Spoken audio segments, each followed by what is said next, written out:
इसे कहते हैं जीत के भी हारे। इस जीत में हार का दर्द है, इस जीत में आंसू है आंसू, लेकिन वो आंसू मोदी दिखा नहीं पा रहे हैं किसी को, क्योंकि अगर मोदी जी ने आंसू दिखा दिए तो उनके भक्त सड़कों पर सर पटक पटक कर रोएंगे। ये जो जीत हुई है मोदी की, इसे कोई भी दुनिया में जीत नहीं मान रहा है, इसको हार की नजर से देखा जा रहा है। क्या क्या हुआ, कौन कौन कैसे कैसे जीता, सब आप जानते हैं। टीवी पर दिन भर आपने नजरें गड़ा कर रखी थी, लेकिन कुछ बातें आपको अहम अहम बता देता हूं कि इस मोदी की हार का मतलब क्या है, ये बीजेपी की हार का मतलब क्या है। जीती है, पावर में है, लेकिन वो जो संविधान बदलने का इनका मकसद था वो कामयाब ना होगा। अब विपक्ष, याद है ना, मोदी जी ने रिजल्ट से 2 दिन पहले ओवर कॉन्फिडेंट होकर कहा था कि मुझे अफसोस है कि इस बार तो विपक्ष भी नहीं आएगा, विपक्ष होगा ही नहीं, मजबूत ही नहीं होगा विपक्ष इतना, मुझे इस बात का अफसोस है। देश का दुर्भाग्य होगा कि इस देश में इस बार चुनाव में मान्य विपक्ष भी बनने की संभावना नहीं होगी। वो इतने कम नंबर में आएंगे कि उनके लिए मान्य विपक्ष बनना बड़ा मुश्किल हो जाएगा। मोदी प्रेडिक्शन नहीं करता है, मैं जो देखता हूँ, जो मैं सुनता हूँ, जो टीवी वाले बताते हैं, जो इसके ज्ञाता लोग बताते हैं, वो उनका काम है। लेकिन अब विपक्ष बहुत तगड़ा है।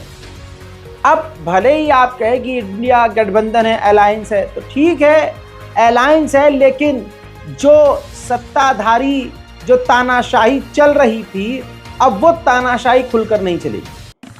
अब संसद में इंडिया अलायंस के जो सांसद होंगे उनकी भी मर्जी चलेगी। अब आंख बंद करके बीजेपी कुछ भी नहीं कर सकती, अब आंख बंद करके बीजेपी गुंडागर्दी नहीं कर सकती। और क्या ही कहने यूपी के, भाई साहब बुलडोजर का मुंह पकड़कर मरोड़ दिया है। यूपी के सच्चे राम भक्तों ने अंध भक्तों को मुंह काला कराकर भगा दिया है। योगी आदित्यनाथ और तमाम बड़े बड़े दिग्गज नेता लास्ट मूवमेंट पे बौखला गए थे। ये जो हार हुई है, सब एक्सपर्ट के आपने बयान सुने, अब अपने इस भाई की भी जो पॉलिटिकल एनालिसिस है वो सुन लीजिए। मोदी जी का, भाजपा का हाल इतना बुरा ना होता अगर लास्ट मूवमेंट पर मोदी जी, योगी जी और इनके बड़े बड़े नेता, छोटे मोटे तो जहर उगलते ही हैं, ये बड़े बड़े नेता अगर गंदे गंदे बयान, मुस्लिम विरोधी, अल्पसंख्यक विरोधी बयान न देते तो इतना बुरा हाल मोदी जी का ना होता। अब चिचिया कर भले ही कह रहे हो कि हमारा तीसरी बार सरकार बन रहा है, बहुत बहुत आभार, कुछ भी हो, लेकिन 400 पार गया गधे के। और जो भरमबाजी चल रही थी भाजपा की, हम ये कर देंगे, हम वो कर देंगे, मोदी जी कह रहे थे विपक्ष ही नहीं होगा इस बार, वो सब खेल पलट गया। कह रहे थे कि विपक्ष तो आ ही नहीं सकता, दूर दूर तक नहीं दिखेगा, और बीजेपी को अब विपक्ष ही विपक्ष नजर आएगा। मेरे दोस्तों, आपको बता दूं कि इसे कहते हैं जीत कर भी हारे, और कांग्रेस के बारे में आप जान लीजिए कि वो हार कर भी जीत गई है। ये कोई नहीं मान रहा कि कांग्रेस हारी है या इंडिया अलायंस हारा है, सभी ये मान रहे हैं कि इंडिया अलायंस जीता है। खेल अगर बड़ा होगा तो इसके बाद बड़ा होगा। अब सोचिए इससे बड़ा क्या होगा कि अयोध्या में बीजेपी औंधे मुंह गिरी है। राम का गढ़, हम राम को लाएंगे, जो राम को लाए हम उनको लाएंगे, ये वाला फॉर्मूला भी काम न किया। अयोध्या में ही, राम जी के गढ़ में ही बीजेपी को हिंदू भाइयों ने गर्दन पकड़कर नाली में डुबो दिया, ये खेल कर दिया, और इंडिया अलायंस वहां भी जीता।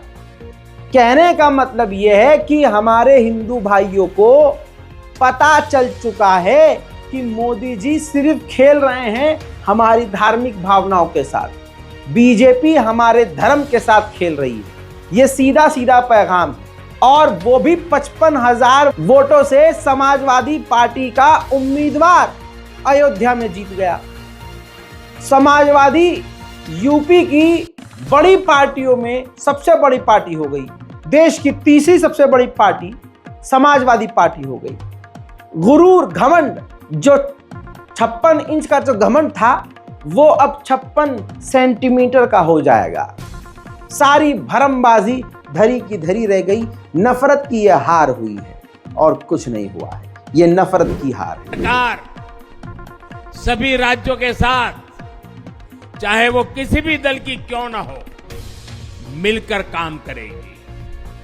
विकसित भारत के लक्ष्य के लिए हम खूब मेहनत करेंगे, जमकर मेहनत करेंगे। हमारे पास रुकने का, थमने का समय नहीं है। ये राष्ट्र नीति के लिए एकजुट होकर आगे बढ़ने का समय है। विकसित भारत के हमें निरंतर बड़े फैसले लेने हैं। भारत के उज्जवल भविष्य के लिए उत्तम फैसले भी लेने हैं। 6 दशक के बाद देश के मतदाताओं ने एक नया इतिहास रचा है। 6 दशक बाद उधर झूठों की रानी, अमेठी की महारानी स्मृति ईरानी और उनका घमंड दोनों ही चकनाचूर हुए। मेरे दोस्तों, मुझे याद है कि दैनिक भास्कर के पत्रकार को इन्होंने धमकी दी थी और उसकी नौकरी तक खा ली थी। सवाल पूछने पर नौकरी भी छीन ली थी। अब उनकी सांसदी भी गई।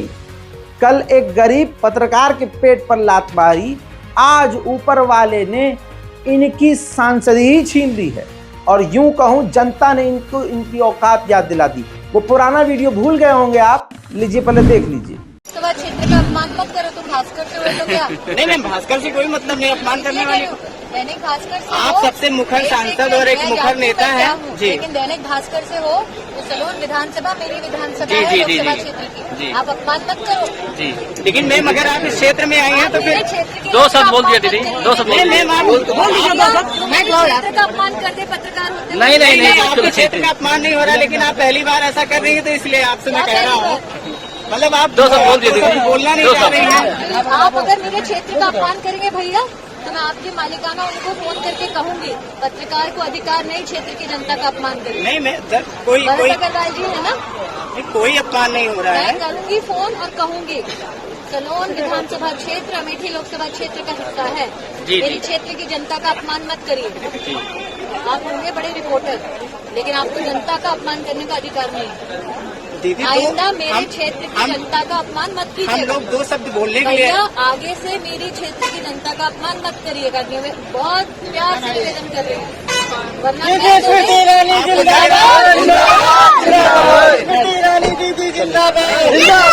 अब सोचिए, कांग्रेस के किशोरी लाल इनकी जगह इन्हीं के इलाके से जीत गए हैं 1,67,000 वोटों से ज्यादा। सोचिए, अब स्मृति ईरानी चिचिहाती हुई, उनके चेहरे पर हार और जबरदस्ती की मुस्कुराहट और एक अंदर से बेचैनी नजर आ रही है। देखिए, जनता का आभार व्यक्त करने का दिन है, जो जीते उनको बधाई देने का दिन है। संगठन का स्वभाव है विश्लेषण करने का, वो संगठन अपनी ओर से विश्लेषण करेगा। लेकिन एक जनप्रतिनिधि, एक पॉलिटिकल एक्टिविस्ट के नाते मेरा ये बहुत बड़ा सौभाग्य रहा कि मैंने क्षेत्र में हर गांव में जाकर काम किया। इस क्षेत्र को मैंने अपने जीवन के 10 वर्ष दिए। हार या जीत के बावजूद लोगों से मैं जुड़ी और ये मेरे जीवन का सबसे बड़ा सौभाग्य। दीदी अमेठी और दीदी के रिश्ते का भविष्य क्या होगा? लेकिन सबसे बड़ा खेल यूपी की जनता ने किया है। बिल्डोजर बाबा आबा डाबा, अब कहाँ गए बाबा कुछ नहीं पता। राहुल गांधी ने साफ तौर से बधाई दी है स्पेशली यूपी को। देखिए, यूपी की जनता से मैं कहना चाहता हूं, आपसे ज्यादा पॉलिटिकल विजडम, मतलब आपने कमाल करके दिखा दिया। यूपी की जनता ने कमाल करके दिखा दिया। नहीं, बहुत सारे स्टेट्स ने कमाल करके दिखाया, मगर बीजेपी यूपी ने हिंदुस्तान की राजनीति समझकर, कॉन्स्टिट्यूशन पर खतरा समझकर उत्तर प्रदेश ने कॉन्स्टिट्यूशन की रक्षा की है और मैं सब स्टेट्स का धन्यवाद करना चाहता हूं, मगर उत्तर प्रदेश को मैं स्पेशल कहना चाहता हूं, आपने कांग्रेस पार्टी का, इंडिया गठबंधन का समर्थन किया। बहुत बहुत धन्यवाद। हजरात मोहतरम, उधर पश्चिम बंगाल से इसी तरह से टीएमसी के लिए जो लड़े यूसुफ पठान, वो भी जीत गए, वो भी 64,000 वोटों से। सबसे पहले आप सबको मुबारकबाद, जितने भी लोग यहाँ पे मेरे साथ पहले दिन से अब तक यहाँ पर हैं, उन सबको मुबारकबाद देता हूँ और धन्यवाद करता हूँ कि उन्होंने बहुत अच्छे से सपोर्ट किया और बहुत अच्छा लग रहा है मुझे, क्योंकि ये जीत सिर्फ मेरी नहीं, यहाँ पे जितने लोग हैं, जितने भी कर्मी हैं यहाँ के, उनकी जीत है। तो मैं सबको धन्यवाद करता हूँ, सबको मुबारकबाद देता हूँ। देखिए, इतिहास बनते हैं इतिहास टूटने के लिए और रिकॉर्ड बनते हैं रिकॉर्ड टूटने के लिए। ये चीज़ मैंने सीखी है और देखिए, अधीर जी का मैं सम्मान करता हूँ, उनको रिस्पेक्ट करता हूँ, क्योंकि वो काफ़ी सीनियर लीडर है और उनका हमेशा सम्मान भी करता रहूँगा और रिस्पेक्ट भी करता रहूँगा। देखिए, मैंने जो वादे किए यहाँ के लोगों से, सबसे पहले मैंने वादा किया था कि यहाँ पे बच्चों के लिए स्पोर्ट्स एकेडमी बनाऊँगा मैं, तो मैं सबसे पहले उन बच्चों के लिए यहाँ पर स्पोर्ट्स एकेडमी बनाऊँगा ताकि वो अपना जो सपना है अपना। मेरे दोस्तों, बीजेपी बड़ी मुश्किल से जीती है। अब आप समझ लीजिए कि केरला में इनकी सिर्फ एक सीट आई और जीत का जश्न मनाते हुए इन भाजपाई और गुंडों ने किया क्या, मीडिया वन न्यूज़ चैनल के दफ्तर पर हमला कर दिया और जश्न के बहाने पटाखे और बम दफ्तर के ऊपर फेंक दिए। अब ये वही तस्वीरें हैं जिसको मैं अलग से नहीं दिखा सकता, लेकिन ये देख लीजिए, अगर एक सीट पर बीजेपी किसी इलाके में जीती तो ये हुड़दंगई हुई है। सोचिए, अगर 400 पार सच में इनका होता तो ये क्या ही हाल करते। एक बात और याद रखिएगा, जहां जहां बीजेपी जीती है वहां भी ऐसा शक हो रहा है कि धांधलेबाजी से जीती है, क्योंकि अलीगढ़ में सपा के प्रत्याशी साफ तौर से कह रहे हैं कि डीएम ने अपनी ताकत का इस्तेमाल करके गलत तरीके से मुझे हराया है। मैं एक्सप्लेन क्या ही करूंगा, आप खुद सुन लीजिए, सबूत आपके सामने है। मैं बिल्कुल 1% भी संतुष्ट नहीं हूँ।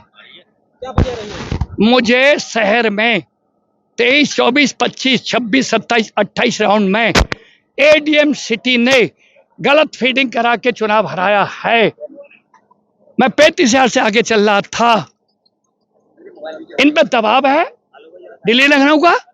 मैंने ऑब्जेक्शन फाइल किया कि आप रिकाउंटिंग उन 5 पार्टों की करा दीजिए, वो इन्होंने नहीं कराई। मैंने दूसरा ऑब्जेक्शन किया कि मुझे वहां के सीसीटीवी की फुटेज दीजिए कि एडीएम सिटी किस अधिकार से सुबह से शाम तक एआरओ टेबल पे शहर में बैठे थे। इनसे बड़ा बेईमान हिंदुस्तान में कोई नहीं है। इन्होंने सरकार के दबाव में मेरे साथ बहुत बड़ा अत्याचार अन्याय किया है। इसका इन्हें भोगना होगा। जनता की बददुआएं लिए विकलांग होंगे, एक्सीडेंट से मरेंगे। तो आप कितने मतों से? कुल 14-15 हज़ार डिफरेंस है कहाँ? और अभी मेरी मशीनें हैं, नहीं 11 मशीनें हैं खोलने के लिए। क्यों नहीं खोल रहे हो? उसे क्यों नहीं खोल रहे? और 11 में जो 7 तो प्योर मुस्लिम की है। रिगेशपुरी बताओ तुम, 1,500 वोट है। क्या आपने मेरा सहमति? मैं तो सहमति मरते दम तक नहीं दूंगा ना। क्यों दे दूंगा? मैं न्याय का पुजारी हूँ, न्याय के लिए चुनाव लड़ता हूँ। मैं हाई कोर्ट जाऊंगा, रेड करूंगा, इनको खड़ा करूंगा, सुप्रीम कोर्ट जाऊंगा। मैं पीछा थोड़ी छोड़ दूंगा। ये गैप कोई गैप थोड़ी है 14-15 हज़ार का। हालत देखिए, फिर भी बीजेपी जीत के बाद भी हारी। पाकिस्तानियों के स्टाइल में बीजेपी के लोगों को टीवी तोड़ते देखा गया है। भाजपा के कार्यकर्ता जब देखने लगे कि 400 पार नहीं हुआ, हमारे देवता की बात सही है, तो उन्होंने भाई साहब टीवी तोड़ना शुरू कर दिया।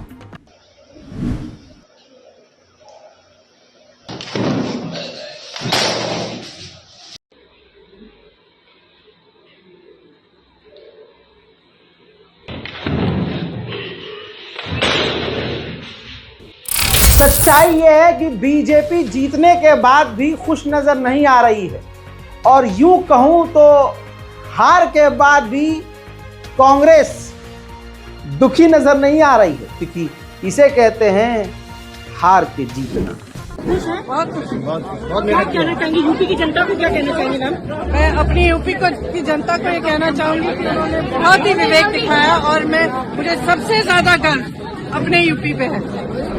मेरे दोस्तों, गोदी मीडिया लगातार आपको कई दिनों से दिखा रहा था एग्जिट पोल में कि बीजेपी तो इस बार रिकॉर्ड तोड़ देगी। इसी में एग्जिट पोल एक्सपर्ट, ये जो एग्जिट पोल रखते हैं, ये जो क्रिएट करते हैं, उनमें का एक व्यक्ति जिसका नाम प्रदीप गुप्ता है, वो एक्सपर्ट था। उसके द्वारा एग्जिट पोल लिखा और बताया जा रहा था। एक्सपर्ट थे भाई साहब। अब किसका दबाव था? मोदी जी का फोन था इन पर? क्या था कि नहीं हमको जीतता हुआ दिखाना भाई, शेयर मार्केट में हमारे अपनों के पैसे डूब जाएंगे, शायद ऐसे कुछ खेल रहा होगा। लेकिन जब रिजल्ट आया और एग्जिट पोल गलत साबित हुए, तो वो हाफ प्लेट जो एग्जिट पोल कल तक बता रहा था मास्टर बनके, वो रोता हुआ नजर आया। We were constantly saying, let's not get carried away. It's a post poll. It's directional. The reality is, the polls can only give you an indication. It's only when you get carried away with your own hype, that is when the problems happen. And we were constantly on air, on Twitter. अब पवन खेड़ा ने, कांग्रेस के दिग्गज नेता पवन खेड़ा ने इसी प्रदीप गुप्ता को इतने गंदे तरीके से रोस्ट किया कि आने वाली 7 पुश्तें ऐतिहासिक तौर पर इसकी याद रखेंगी। देखिए। और प्रदीप गुप्ता जी, आपका स्वागत है। कैसे हैं आप? मैं पवन जी बिल्कुल ठीक हूँ, पहले की तरह अभी भी मैं अपनी बातों पे कायम हूँ। और जहाँ पर और पूछिए, आपके कोई और सवाल हो तो। नहीं, आप तो हम आपसे क्या सवाल पूछेंगे? नहीं, पूछ सकते हैं, आपका अधिकार है जवाब देना। नहीं, हम एग्जिट पोल को कभी गंभीरता से लेते ही नहीं, तो आपसे क्यों सवाल पूछेंगे। लेकिन आज आपको रोते हुए देखा तो अच्छा नहीं लगा। ये हार जीत चलती रहती है, हमारे साथ भी कई बार हार हुई है, रोना नहीं चाहिए। आप मजबूत रहिए, इसमें कोई परेशानी नहीं है। कई बार गलत, कई बार सही, कोई बात नहीं। लेकिन एक बात मैं जरूर कहना चाहूंगा, इस देश की जनता को मूर्ख मत मानिए। ये देश की जनता बहुत समझदार होती है। शेयर मार्केट में कितने लोगों का पैसा डूबा, इसकी वजह से आपको शायद नींद आपकी भी हराम होनी चाहिए, ये मैं जरूर मानता हूँ। ये अच्छा नहीं करते आप लोग कि शेयर मार्केट और सट्टा मार्केट को इन्फ्लुएंस करने के लिए आप इस तरह के एग्जिट पोल्स करते हैं। मुझे लगता है ये देश के साथ और लोकतंत्र के साथ बहुत बड़ा धोखा है। और एक और बात सुन लीजिए, आपकी वजह से हमारी अंजना जी, जो कि अच्छी पत्रकार हैं, उस दिन कहने लगी कि आप कांग्रेस को हम क्यों इतनी तवज्जो देते हैं, हम इनको इतनी क्यों स्पेस देते हैं, ये आपकी वजह से। पवन जी नहीं, आप गलत कोट कर रहे हैं और ऐसा आपके कई लोग कर रहे हैं और बहुत सारे लोग जबरदस्ती डाल रहे हैं। वो यूट्यूबर्स पर जब मेरे को एंकर ने टिप्पणी शुरू की कि जो यूट्यूबर्स हैं वो ये कहते थे, वो कहते थे, तब मैंने उनके लिए ये कहा था कि आज तक जैसे चैनल पर हम 5 मिनट यूट्यूबर्स क्या कर रहे हैं इस पर चर्चा ना करें। तो अच्छा हुआ आपने बात कह दी, तो मैंने उसको क्लैरिफाई कर दिया। कांग्रेस पार्टी के गेस्ट आते हैं मेरे शो में और मुझे किसी को सफाई। ठीक इसी तरह से आज तक के चैनल पर बैठकर कांग्रेस के प्रवक्ता ने आज तक के ही एक एंकर को बुरी तरह से जलील कर दिया, रोस्ट कर दिया। हबर तबड़ में फौरन उनको वहां से, यानी उनका म्यूट साउंड कर दिया गया। लेकिन तब तक सुधीर चौधरी का सुधीर और चौधरी अलग कर दिया गया था। अंजना जी, सरकार तो देखिए जनता बनाएगी, मैं और आप तो बनाएंगे नहीं। शाम तक सरकार, हमें पूरी उम्मीद है हमारी बनेगी, इंडिया गठबंधन की बनेगी, एक बात। लेकिन आपके प्रतिष्ठित चैनल को, जो देश दुनिया में सबसे ज्यादा देखा जाता है, आपका एक एंकर है सुधीर चौधरी, ये इतना हिंदू मुसलमान करके देश के विरुद्ध और देश के संविधान के विरुद्ध बात क्यों कर रहा है, ये समझ से बाहर है। लगातार मैं देख रहा हूं। सबसे बड़ी बात यह है कि अयोध्या का दर्द अब कयामत तक ये अंधभक्त नहीं भूलेंगे और भाजपा तो कभी नहीं भूलेगी। मेरे दोस्तों, हिंदुओं ने ही जबरदस्त तरीके से, हमारे भाइयों ने भाजपा के गंदी राजनीति को वहां से साफ कर दिया, भगा दिया लात मारकर। लेकिन सोचिए, यही अंधभक्त जैसे रैंडम सेना जो हिंदू मुसलमान के बीच आग डालता है, जहर घोलता है और हिंदुओं को उकसाता है, फिर सीधे साधे हिंदुओं को क्रिमिनलाइज कर देता है, और बीजेपी का और पुलिस प्रशासन का इस पर सपोर्ट रहता है। इसी वजह से आज तक ये गिरफ्तार नहीं हुआ। जैसे ही अयोध्या में बीजेपी मुंह के बल गिरी, इसने हिंदुओं को हिजड़ा तक कह दिया। अब भाई हिंदू होंगे शायद, इसी वजह से हिंदू चुप रह गए। लेकिन हम ये मानते हैं कि हिंदुओं को बेवकूफ कोई और नहीं, ऐसे ही लोग बनाते हैं। हालांकि अब ये ट्वीट इस हिजड़े ने डिलीट कर दिया होगा, लेकिन आपके सामने स्क्रीनशॉट रख रहा हूं। इसने लिखा सीधा कि अयोध्या के हिंदू तो सच में हिजड़े निकले, और इसने रामलला और राम मंदिर की तस्वीर तक शेयर करी। उस पवित्र तस्वीर के साथ ये गाली लिख रहा, और हमारे हिंदू भाई बहन बड़े ही प्यार से इस रैंडम सेना के इस बयान को झेल गए। तो हिंदू भाइयों, आपकी ये औकात है रैंडम सेना जैसे अंधभक्तों की नजरों में। हाथ जोड़कर अपील करूंगा, ये उम्मीद मत करो कि तुम्हारे लिए कोई और बोलेगा। तो खुद उठो, FIR तो करो। अयोध्या के हिंदुओं से मेरी अपील है कि इस बार रैंडम सेना को भी मत छोड़ना। भाजपा को तो छोड़ दिया, लेकिन इसको मत छोड़ना भाई साहब। इसका पहले आप सूपड़ा साफ करो। पहले रैंडम सेना और इसके साथी और इससे जुड़े हुए लोगों को लाइन पर लेके आओ, और इस बार रैंडम सेना को मत छोड़ना। जब मुसलमानों को गरियाता था तो आपको मजा आता था, लीजिए अब ये आपको भी हिजड़ा कह रहा है। बताओ अब क्या कहोगे। आपको वो DM याद होगी जब मुख्तार अंसारी का कत्ल हुआ, इंतकाल हुआ और उनके जनाजे को लेकर जाने लगे, तो वो DM कोशिश करती है और आदेश देती है, 144 लगा देती है और कहती है कि सबको बंद कर देंगे, भीड़ नहीं जा सकती, कब्रिस्तान में कोई नहीं जा सकता।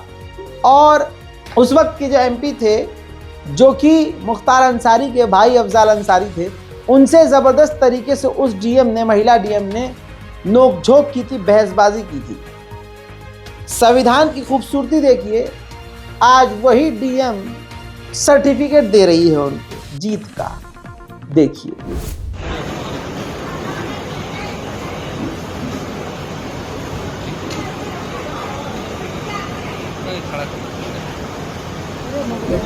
और उतरा हुआ चेहरा बता रहा है कि अंदर से आत्मा कितनी तड़प रही है, और मुंह पर ऐसा लग रहा है फिटकार बरस रही है। भाइयों, इन भाजपाइयों की और खासकर अंधभक्तों की कोई औकात नहीं होती।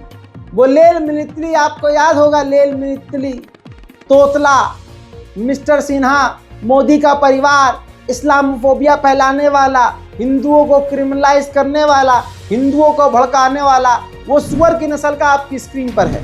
इसने ट्वीट किया था चुनाव से पहले कि ओपन चैलेंज, अगर कांग्रेस पार्टी एक भी सीट, लोकसभा सीट गुजरात से जीत गई, एक भी सीट गुजरात से अगर बीजेपी जीती, तो मैं ट्विटर छोड़ दूंगा, ट्विटर बंद कर दूंगा।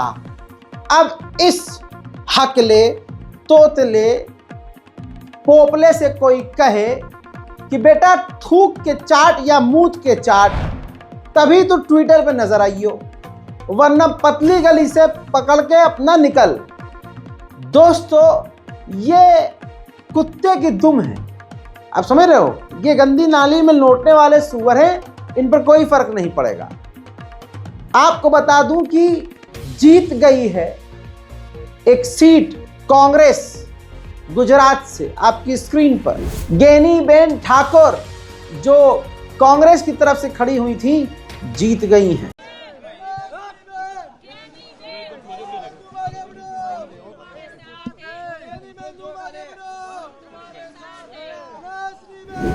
अब इस मिस्टर सिन्हा के सोशल मीडिया अकाउंट को ढूंढिए आप, और जाकर अच्छी अच्छी खूबसूरत सी लिखिए और कहिए कि चल पतली गली से निकल।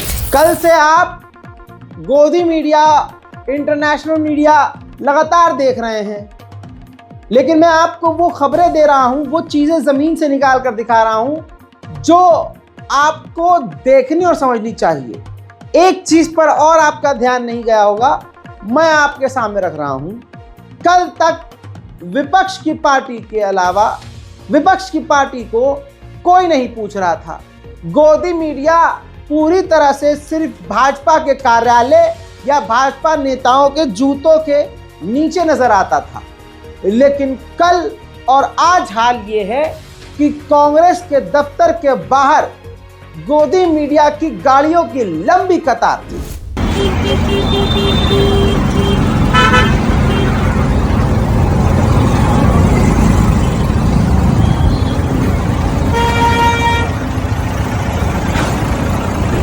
सोच के देखिए, बीजेपी ने पूरे देशवासियों को कितना बेवकूफ बनाया। असल में पप्पू तो इन्हीं वाला निकल गया और जिसको ये पप्पू कहते थे वो मास्टर निकल गया। आज तक मोदी जी ने जो कहा उसका उल्टा हुआ और सब झूठा साबित हुआ। लेकिन इस चुनाव के रिजल्ट को आप देख चुके हैं और राहुल गांधी, जिसे आप पप्पू शायद कहते हैं, सोच के देखिए। अब ये बयान सुनिएगा, पुराना बयान है। पहले ही उत्तर प्रदेश के बारे में राहुल गांधी ने क्लियर कह दिया था, लिख के लेने को कह दिया कि लिख के रख लो। ये है राहुल गांधी, सुनिए। उत्तर प्रदेश में इंडिया गठबंधन का तूफान आ रहा है। आप लिख के ले लो, यहां पे बीजेपी की सबसे बड़ी, देश में सबसे बड़ी हार उत्तर प्रदेश में होने जा रही है। लिख के ले लो। हाल ये है कि चंद्रबाबू नायडू और नीतीश कुमार के घर उल्टा चल के अमित शाह पहुंचे थे कल देर रात। अब तो खरीद फरोख्त भी चल रही होगी ना, समझ नहीं रहे आप। देखिए, खुद देखिए। हेलो, गाड़ी इतनी तेज निकली, कौन जाएगा इनके आगे? बहुत स्लो आ रही है, आराम से, बढ़िया। मैं उनको कह रहा हूँ, जेपी नड्डा, अमित शाह, बहुत बढ़िया। जेपी नड्डा, अमित शाह, चलो चलो। कोई नहीं जा रहा यार। एक बात और मैं बार बार आपको क्लियर कर दूं, मैंने 2 साल पहले ही कह दिया था कि ये भाजपाई, ये अंधभक्त इतने गिरे हुए हैं कि अगर हिंदू ही मोदी जी के खिलाफ खड़े हो जाएं तो भाजपाई और जो भाजपा वाले हिंदू हैं वो अपने ही हिंदुओं को गरियाना शुरू कर देंगे। हाल ये हो गया है, रैंडम सेना की गंदगी आपने देख ली कि उसने अयोध्या के हिंदुओं को हिजड़ा कह दिया और हिंदुओं ने आसानी से सुन भी लिया, कोई बात नहीं। अब सुनिए, एक और अंधभक्त ने सोशल मीडिया पर क्या लिखा, जो अपने आप को मोदी का परिवार लिखता है कि हम ये भूल गए, ये वही अयोध्यावासी हैं जिन्होंने वनवास से आने के बाद सीता माता पर भी संदेह किया था। यानी भाजपा हार क्या गई, ये मैया सीता को बीच में ले आए। अब ये हिंदुओं को ही समझना होगा, अगली बार इन ससुरों का पूरा सुपड़ा ही साफ करना होगा। जवाब इसी तरह से आपको देना होगा हिंदू भाइयों। अब अयोध्यावासी आपकी स्क्रीन पर देखिए, खुद लिख रहा है कि आखिर अयोध्या में ये कैसे हारे, क्यों हारे। आपकी स्क्रीन पर खुद देखिए, मैं आपको ट्रांसलेट करके बता देता हूं। मेरे पिताजी अयोध्या से हैं और हम बहुत पुरानी अयोध्या की पंडित फैमिली से हैं और हमारी जो पूरी पीढ़ी थी पंडितों की वो राम मंदिर में ही थी। राम मंदिर की हमारी पीढ़ियों ने सेवा की। जब मोदी जी आए, मोदी सरकार आई, बीच पे आई, उन्होंने हम पंडितों को हमारे मंदिर से निकाल दिया और दूसरे पंडित, बाहर वाले पंडितों को बुला लिया, लोकल दुकानों को तहस नहस कर दिया और बिना किसी को दूसरी जगह बसाए हमारे मकानों को और घरों को तोड़ दिया। इसके बावजूद बीजेपी को इस रिजल्ट के अलावा क्या उम्मीद थी? बात बिल्कुल सही कही है। मैं इस मुद्दे को बीच में उठा चुका हूं कि जब अयोध्या के राम मंदिर को बनाने के लिए, सड़क सीधी करने के लिए वहां 100 200 साल पुराने हिंदुओं के मकान और हिंदुओं की दुकानों को तोड़ दिया गया। राम मंदिर को चमकाने के लिए सैकड़ों साल पुराने छोटे मोटे आसपास के मंदिरों को भी ध्वस्त कर दिया गया। ये मुद्दा मैंने उठाया था, वही अयोध्यावासी ने लिखा कि ये सब झेलने के बाद तुम्हें क्या लगता है तुम जीत जाओगे? लेकिन दोस्तों, भाजपाई हिंदू अयोध्या के हिंदुओं को गाली बक रहे हैं, ये सच्चाई। भाजपाई हिंदुओं का जो लेवल गिरा हुआ है इतना गिरा हुआ लेवर दुनिया के सबसे गंदे जानवर का भी नहीं हो सकता। ये देखिए, ट्विटर पर एक हिंदू आतंकवादी, यही संघी आतंकवादी जो रजनीश शर्मा नाम का है, @रजनीश शर्मा 43 लिखता है, मंदिर तोड़े मुल्ले तो मजा आए, सबक मिले हिंदुओं को। यानी अयोध्या में भाजपा हार गई तो अंधभक्त कह रहे हैं कि अब मुसलमानों को वहां के मंदिरों को तोड़ना चाहिए जिससे वहां के हिंदुओं को सबक मिले। तो मेरे हिंदू भाइयों, आंखें खोलो। अगर तुम भी और तुम्हारा कोई जानने वाला अंधभक्त है तो भाई साहब उसका टेटुआ पकड़ लो और भाई साहब अगली बार बीजेपी को जड़ से उखाड़ कर फेंक देना, क्योंकि अब आपके हाथ में है। ये आपको गरिया भी रहे हैं, मंदिर तोड़ने की ये दुआएं भी कर रहे हैं। अब बताइए ये कितनी नफरत करते हैं खुद आपसे भी। मेरे दोस्तों, जीत ये प्यार की हुई है, मोहब्बत की जीत हुई, नफरत की हार हुई। गोदी मीडिया पर भी असर दिख रहा है। पूरे लर्जे हुए हैं, जो हंस रहे हैं चिचिहा के वो जबरदस्ती हंस रहे हैं। इंडिया टुडे के इस्लामोफोबिक एंकर को अब खुदा हाफिज भी याद आ गया है। जी हाँ मेरे दोस्तों, इंडिया टुडे पर बैठे हुए पत्रकार ने पूरे दिन जब रिजल्ट बताया और अब चैनल की क्लोजिंग करने लगे, लास्ट रिपोर्टिंग, तो जय श्री राम और न जाने क्या क्या बोलने के बाद खुदा हाफिज भी उन्होंने बोला। और खुदा हाफिज बोलना इस बात की दलील है कि औकात में ये अब आ रहे हैं। Well, on that positive note, let's leave you after this very long day. We hope you've enjoyed the coverage. Jai Hind, Jai Bharat, Jai India, Jai Samvidhan. This is the greatest country in the world because we are a democracy in the truest sense. And that today was a day to celebrate the diversity of the Indian electorate. They've sent out messages, they've humbled big leaders, and they've shown us the power of your vote. So you say Jai Jagannath, you say Jai Shri Ram, you say Sat Sri Akal, and you say Khuda Hafiz as well. Goodbye. Okay. Good night. एक सबक और यहाँ सीखने को मिला कि जो नेता अपने पार्टियों को छोड़कर बिककर बीजेपी में आए थे, आपको बता दूं कि इस चुनाव में बीजेपी में 80% वही नेता हारे हैं जो पार्टियां छोड़कर बीजेपी को ज्वाइन किए थे। तो समझ में आया, लालच में आए, हार भी गए। अब वो भी दरवाजे बंद और यहाँ भी पिछवाड़ा लाल होगा। ध्यान देने योग्य बात यह है कि जितने भी नफरत के कुत्ते भौंक रहे थे वो पूरी तरह से हार गए।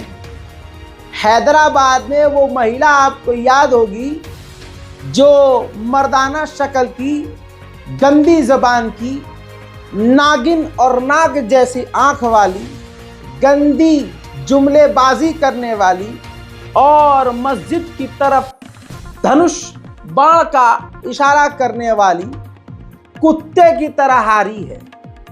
जी हाँ, उजड़ चुका है चमन। उजड़ी तो वो पहले से थी, लेकिन इतनी बुरी तरह से उसका खुद प्रमोशन, उसके लिए खुद कैंपेनिंग प्रधानमंत्री मोदी ने की थी, लेकिन सारा बेड़ा गर्क हो गया और उसी जगह पर असदुद्दीन ओवैसी ब्रदर्स जीते हैं और ये है उनके जश्न का मोमेंट।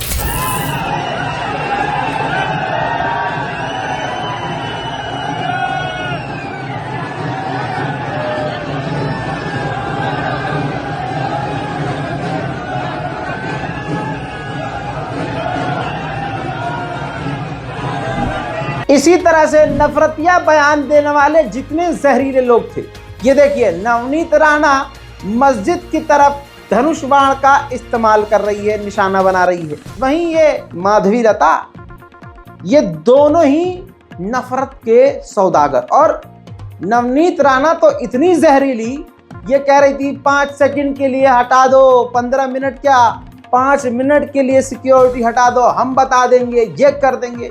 हिंदू मुसलमान लव जिहाद, अलान का जिहाद, फलान का जिहाद। भाई साहब अंदर से तिलमिला गई, कुत्ते की तरह हारी है। वहीं के हमारे हिंदू भाइयों ने इसकी गुद्दी लाल कर दी। जी हाँ, ऐसे दोनों नफरतिया और जितने भी नफरतिया बयान देने वाले नेता थे सब औंधे मुंह गिर गए हैं। जैसा मैंने आपसे कहा कि इससे अच्छा नंबर मोदी जी का हो सकता था, लेकिन आखिरी वक्त में मोदी जी भी जिस तरह से बौखला गए थे और रोज मुसलमानों के खिलाफ बयान दे रहे थे, ये उसी का असर है कि बीजेपी को तगड़ा नुकसान उठाना पड़ा है। इसी तरह से जितने बड़े बड़े बकचोदी लाला थे सब के सब औंधे मुंह गिरे हैं। नचनियाओं को, नाचने वालों को, गायकों को बीजेपी ने टिकट दे दिया था। जो खटिया पर लिटा लिटा कर बी ग्रेड की हीरोइन लेकर, सी ग्रेड की हीरोइन लेकर उनके साथ अश्लील स्टेप करके अश्लील गाने बनाकर फेमस हुए, जैसे निरहुआ को आजमगढ़ से खड़ा किया था बीजेपी ने।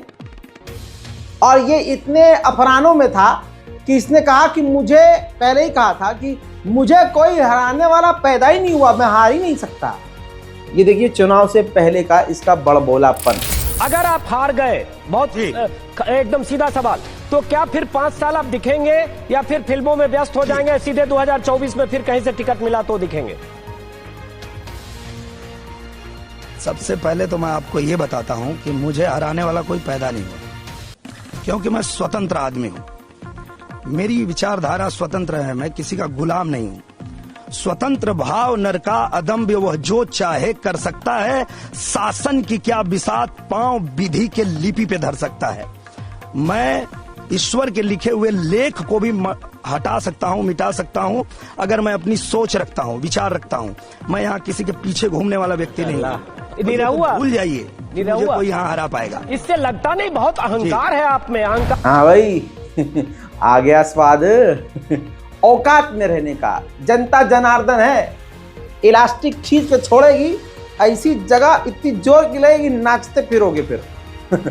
मेरे दोस्तों अब सुनिए, 1,61,000 वोटों से हारा है ये आदमी, और क्या बोल रहा था?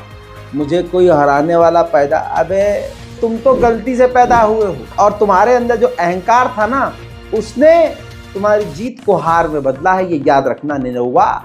चलो अब जाओ वही सी ग्रेड फिल्मों में गाना बनाओ और नंगी नंगी अश्लील रील बनाओ, वीडियो बनाओ, तुम्हारी औकात वही है। अरे मुझे तो चाचा नीतीश कुमार की ही जबान काली लग रही है। नीतीश कुमार ने कुछ दिन पहले भाषण में कह दिया था कि हम चाहते हैं कि मोदी जी फिर से मुख्यमंत्री बने। अरे बाप रे बाप, इसी जबान की ऐसा लग रहा है बहुत सारी सीटें मोदी जी हार गए हैं। हालांकि ये उनकी जबान फिसली थी। देखिए, मजा लीजिए आप भी। और आदरणीय नरेंद्र मोदी जी फिर मुख्यमंत्री बने, देश का विकास हो, बिहार का विकास हो, सब कुछ हो।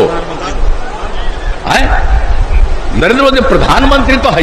हजरात, गोदी मीडिया नंगा होके अपने बाप की गुलामी कर रहा था। तुरंत मोदी मोदी कर रहा था, सिर्फ एग्जिट पोल के ही आधार पर।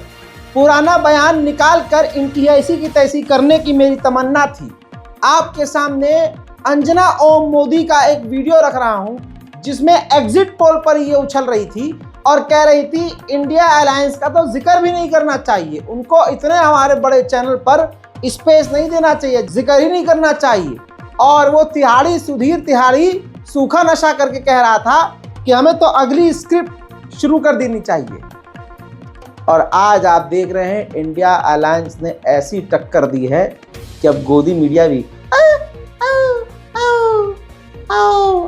ऐसा हो गया है। देख अंजना मोदी अपने जुमलों को सुन। उनकी चिंता वो खुद करें, उनकी चिंता हमें करने की जरूरत नहीं है। और ना मैं मानती हूँ कि हमें उनको इतना स्पेस देना चाहिए कि आज तक जैसे चैनल पर अब अपना अपने अगले वीडियो के बारे में, अब उन्हें अपने अगले वीडियो की स्क्रिप्ट लिखनी शुरू कर देनी चाहिए। उनके लिए एक नया आइडिया अब उनको मिल गया। देखिए, फिर इसके पास लिए भी बहुत तर्क उनके पास होंगे कि सिर्फ जनादेश से कुछ नहीं होता। देखिए, पॉइंट पोजीशन बदलने में और थ्योरी फेंकने में ज़्यादा टाइम लगता नहीं है, लेकिन आज तक जैसे चैनल पर हमें नहीं लगता कि हमें उतनी वेटेज उनको देने की ज़रूरत। सच्चाई ये कोई नहीं बताएगा अपने बाप के बारे में कि रिपोर्ट के अनुसार मोदी की लोकप्रियता उनके ही क्षेत्र में कम हुई है। बनारस में सन 2019 में 4 लाख वोट से जीते थे, और इस बार सिर्फ 1 से 1.5 लाख वोट से जीते हैं। आप समझ रहे हो कितनी गिरावट है। अपने ही क्षेत्र में बड़े मुश्किल से जीते हैं मोदी जी। और वाह भाइयों बहनों, शुक्रिया, देश ने हम पर भरोसा किया। कैमरा चल तो नहीं रहा है, आंसू आए तो काट देना। राहुल गांधी 4 लाख वोटों से अपने क्षेत्र रायबरेली से जीते हैं। इस बार राहुल गांधी को पूरे हिंदुस्तान से भर भर कर प्यार मिला है, ये चुनाव के रिजल्ट बता रहे हैं। यूपी के मेरठ में बीजेपी का नेता विनीत शारदा मतगणना जहां काउंटिंग की जा रही थी, वहां अपनी गाड़ी अंदर घुसाने की कोशिश कर रहा था। सिपाहियों ने रोका तो 2 सिपाहियों से बहस किया। फिर एसपी को उस बीजेपी सांसद ने धमकाया और कहा, सुनो तुम क्या सोच रहे हो, आज भी सरकार हमारी है और कल भी सरकार हमारी रहेगी। बात इज्जत की है, गाड़ी तो अंदर जाएगी। बहुत सारी बातें और उनका जो देखिए वही इस बंदे के अंदर नजर आ रहा है जिस वजह से बीजेपी हारी है। अब मैं बता रहा हूं कि ऐसे बहुत बड़े बड़े आला अधिकारी होंगे जो इंतजार में होंगे कि पूरी तरह से बीजेपी का सफाया हो, तब फिर चुन चुन कर वो भी बदला लेंगे। क्योंकि असल में खाकी वर्दी को या तो आधा इन्होंने दबाया है या आधों को खरीद रखा है। अब जो बेचारे दबे हुए हैं वो भी तो इंतजार में होंगे कि इनकी सरकार गिरे फिर हम बताएंगे, फिर लाल करेंगे इनका पिछवाड़ा। तो भाजपाइयों ऐसा मत करो कि कल तुम्हारा यहाँ रहना ही मुश्किल हो जाए, जीना ही मुश्किल हो जाए। देखिए तानाशाही और इनका क्या कहें, गुंडागर्दी कहें या मवालीपन, दोनों ही है। देखिए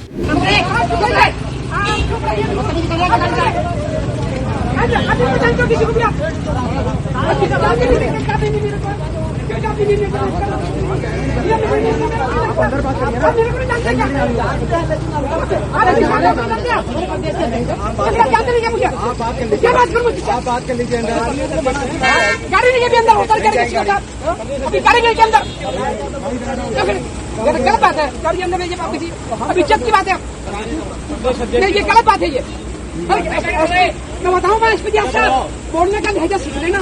सरकार भी मेरे बता रहा हूँ, अब उसे मत करना फालतू बात। सरकार मेरी हाथ भी है, जानता हूँ मैं ध्यान रखना बात के लिए। मैं जवान जानता हूँ सितारे में, मैं जानता हूँ। आपने जो करी मैंने मेरी अब आप बहस मत करो, बहस मत करो। आएगा मेरा इशू मत करो, बात को इशू मत करो भाई साहब। मैं निवेदन कर रहा हूँ। तो मेरे दोस्तों, नफरत की हार हुई है। आगे क्या क्या हो रहा है आज देखेंगे, देखते रहिएगा। लेकिन 100 की सीधी ये है कि मोदी के चेहरे पे जो स्माइल है वो दर्द के साथ है। भाजपाई इस वक्त काला चश्मा लगा के मुस्कुरा रहे हैं। चश्मा उतार कर देखो, आंखें सूजी हुई रही, आंखों के साथ साथ बहुत कुछ सूजा हुआ है। बौखलाहट इनके अंदर है। लेकिन अच्छी बात यह है कि हमने और यूपी ने पूरी तरह से संविधान बचा लिया है। आप सभी को मुबारक। जय हिंद।